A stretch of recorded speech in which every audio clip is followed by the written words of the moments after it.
प्रस्तुत करते शिल्पा यतीन खोत मित्र मंडळ मालवण, जिल्हा सिंधुदुर्ग आयोजित नारळी पौर्णिमा निमित्त राज्यस्तरीय नारळ लढविणे रील्स स्पर्धा 8 ऑगस्ट 2025 रोजी आयोजित केली आहे। जळगाव जिल्ह्यात चोपडा, यावल, रावेर, मुक्ताईनगर या तालुक्यात मोठ्या प्रमाणावर केळीचे उत्पन्न शेतकरी घेत असतो। सध्या केळी काढणीला आलेली आहे, तर काही केळी बाग निसरण्याच्या मार्गावर आहे। अशा परिस्थितीत चोपडा तालुक्यात केळी पिकावर मोठ्या प्रमाणावर करपाचा प्रादुर्भाव झाल्याने शेतकरी चिंतेत सापडलेला आहे। मोठ्या प्रमाणावर खर्च केला आहे, तसंच फवारणी, खत यांचा भरमसाठ वाढलेला भाव, त्यात करपाचा प्रादुर्भाव, त्यामुळे फक्त करपासाठी फवारणी करण्याला हजारो रुपयाचा फवारणी करून देखील पाहिजे त्या प्रमाणात परिणाम दिसून येत नाहीये। ज्या बागावर करपाचा प्रादुर्भाव मोठ्या प्रमाणावर आहे त्या शेतीला लागून काही दिवसांवर केळी काढणीला येणार आहे। करपा असलेल्या शेतीचा अटॅक या शेतीवर होऊ लागल्याने केळी परिपक्व होण्याच्या आधी त्या केळीला काढावं लागणार आहे। करपाच्या प्रादुर्भावामुळे केळी व्यापारी त्याला आवश्यकता असली तरी तो गरज दाखवत नसल्याने कमी भावात केळीची मागणी करीत असतो।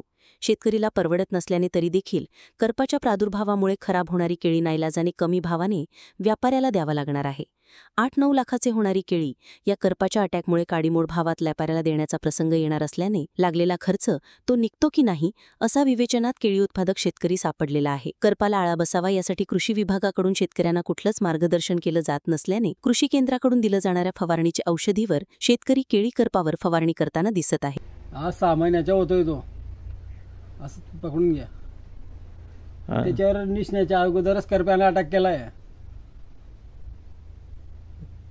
करपा भरपूर करपा आहे आता दिल का नाही ते काही सांगता येत नाही, असं झालंय। त्याच्या फवारणी वगैरे काही करण्यात येते? फवारणी आम्ही आणले चोपड्याहून, दुकानदारांनी दिली, नेटिव्ह मारलंय याला आम्ही करप्यातून, ड्रीप वाटून सोडलंय। बाकी तो म्हणे सोडल्यानंतर थांबून जाईल असं दुकानदार सांगतायत। अजून तर काही समजत नाही, कारण पहिले खालचे पानं करप्याला आता लगेच ते खालचे कापल्या, वरच्यावर अटॅक आला। तो अटॅक आला याला देऊन अजून टाइम आहे, पण याच्या नंतर जो याला लागून कांद्या बाग याच्यावर लगेच अटॅक येतो तो, म्हणजे आता तोंडाशी आलेला तो माल जो आमच्या आता 15-20 दिवसात तो बी हातातून जाण्याची शक्यता आहे, कारण याच्यावरचे अटॅक त्याच्यावर जाते।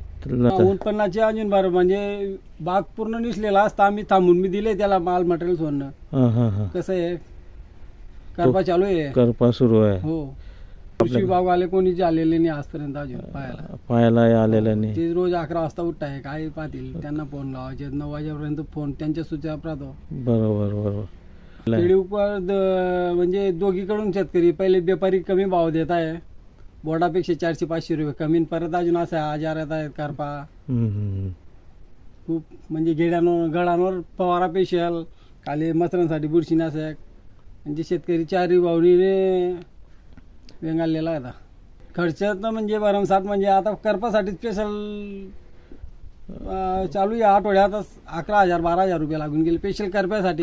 बाकीचे मटेरियल थांबवलंय त्याच्यासाठी अजून। अच्छा।